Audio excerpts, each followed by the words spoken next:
pound New Zealand,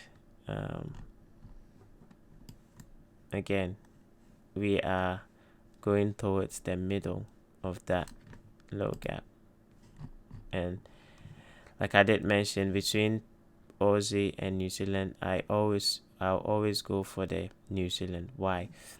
Because of Aussie New Zealand. I expect this New Zealand to be weak, so if there's bullishness coming in the pound, then I expect to be pound New Zealand long rather than pound Aussie. Okay, and this has got a beautiful price action compared to this. Okay, this is just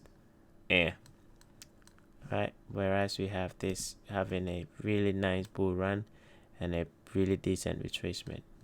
Okay, so watch this middle, and that will line up with, I think, the 618,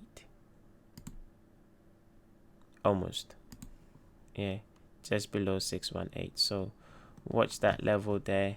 I think we do have a little gap.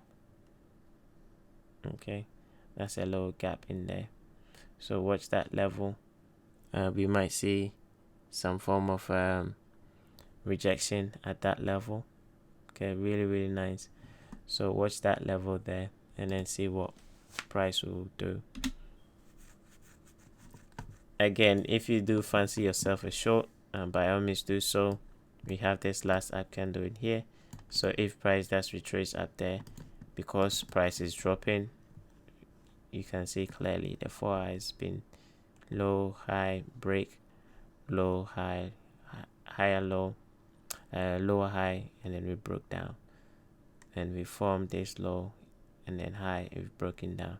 So this last up candle sitting right at that level could also mean something, so you could potentially do some selling on this up candle if you by all means choose to do so.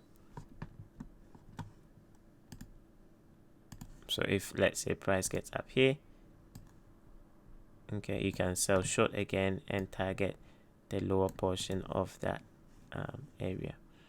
Okay, that's following what, the down movement. Okay, but like I said, I'm on the sideline.